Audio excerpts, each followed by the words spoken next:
Il est un des opposants au président du Bénin, président du Parti pour la libération du peuple et auteur d'un brûlot sur le bilan des 2 années de Patrice Talon au pouvoir. Bénin, le casse du siècle. Comment Patrice Talon fait main basse sur le Bénin, son élite, sa démocratie, son argent, c'est le sous-titre. Léonce Oungbadji, bonsoir. Bonsoir. Merci d'être avec nous. Alors ça fait maintenant 2 ans que le président Talon est arrivé au pouvoir. Vous êtes un de ses opposants. Quel bilan, vous tirez de ces 2 années au pouvoir ? Merci pour l'invitation. Il n'y a pas de bilan. Le bilan pour les Béninois, c'est la reconstruction de l'empire financier et industriel de Patrice Talon parce qu'en 2 ans, il a mis le Bénin au sous-sol, il a mis le Bénin à terre dans tous les domaines. Aujourd'hui au Bénin, c'est la famine, c'est la misère, c'est la pauvreté, c'est la précarité, c'est les conflits d'intérêts parce qu'il nage et il dort dans les conflits d'intérêts. Il y a ces sociétés, vous avez Bénin Contrôle aujourd'hui qui gère le programme de vérification des importations au port de Cotonou. Vous avez sa société Atral qui gère les opérations de dépotage au niveau de son port sec à Alada, à une 60aine de kilomètres de Cotonou. Vous avez d'autres sociétés qui lui appartiennent et qui prennent de gros marchés au niveau de l'État. Donc pour nous aujourd'hui, il n'y a pas de bilan reluisant pour Patrice Talon. Le bilan, il est catastrophique. Alors, sur le bilan économique, je vous laisse vos propos parce que ce n'est pas tout à fait le même avis qu'ont les institutions financières, comme le FMI. Mais vous parlez de quelque chose d'intéressant. Vous parlez des conflits d'intérêts. Et vous reprochez effectivement au chef de l'État son statut d'homme d'affaires. Vous lui reprochez, je cite, de servir 2 maîtres différents et opposés.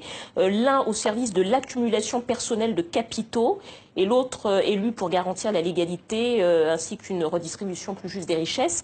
Est-ce que pour vous, avoir été un homme d'affaires, ça disqualifie Patrice Talon pour être président de la République?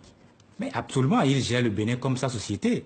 Et les Béninois sont aujourd'hui ses esclaves, ses employés, donc il fait du pays ce qu'il veut. Mais est-ce que ce que vous lui reprochez, c'est d'avoir été et d'avoir gardé une mentalité d'homme d'affaires? Est-ce que vous pensez que ça le disqualifie congénitalement, si je puis dire, pour être le président de la République du Bénin? Le problème, c'est qu'il est cynique dans sa gouvernance. Donc, ce n'est pas parce qu'il a été homme d'affaires.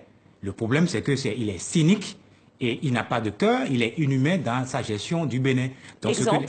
Mais attendez, on a parlé tout à l'heure du point de vue économique, on a vu qu'en 2 ans, le Bénin coule dans tous les domaines. L'économie est à terre. Au niveau des institutions, aucune institution ne fonctionne aujourd'hui dans le pays. Quand vous parlez de conflit d'intérêts, pour être précis oui. et concret, oui.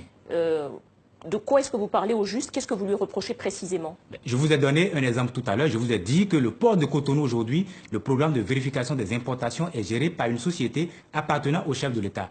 Le chef de l'État, puisque vos collègues l'ont interrogé il y a quelques jours, et il dit qu'il a déjà confié ces sociétés à ses enfants et à ses associés. Mais on constate qu'au même moment, ces sociétés prennent des marchés publics, de gros marchés publics, de milliards de francs CFA de la part de l'État béninois. C'est un exemple partant de conflit d'intérêts. J'ai donné l'exemple, par exemple, aussi de Atral. Atral, c'est une société au niveau du port également, qui s'occupe des opérations de dépotage et qui appartient également à Patrice Talon. Il y a d'autres sociétés, il y a une autre société qui s'appelle la SFP, et Patrice Talon a 5% dans une autre société qui s'appelle la SGI. Et actuellement, le gouvernement lui a confié la mission de trouver des racheteurs pour pouvoir prendre en charge la dette publique du Bénin de l'ordre de 350 milliards de francs CFA. Donc, il est en plein dans les conflits d'intérêts. Alors, ce sera ma dernière question. Si vous deviez donner un conseil ou faire une suggestion au chef de l'État sur ce qu'il devrait changer ou rectifier finalement pour que ses compatriotes puissent croire ou recommencer à croire qu'ils ne travaillent pas pour ses intérêts mais pour leurs intérêts, quel serait... Vous savez, avec Patrice Talon, il n'y a plus d'espoir. Nous avons demandé qu'il écoute les Béninois, qu'il mette fin à la violation des droits de l'homme. Qu'est-ce qu'il faudrait qu'il change, à votre avis? Nous avons dit qu'il faut qu'il change la gouvernance, mais nous constatons qu'il n'est pas prêt de changer la gouvernance économique, changer la gouvernance politique et la gouvernance sociale. Lorsque vous parlez de conflit d'intérêts, par exemple, qu'est-ce qu'il faudrait qu'il fasse, à votre avis, pour que... C'est de respecter les procédures de passation des marchés publics. Ils ne respectent rien, ils ne respectent aucune loi dans la République. Aujourd'hui, il y a des détenus politiques dans le pays, ils ne respectent rien. Alors, je vous parle, il y a un député.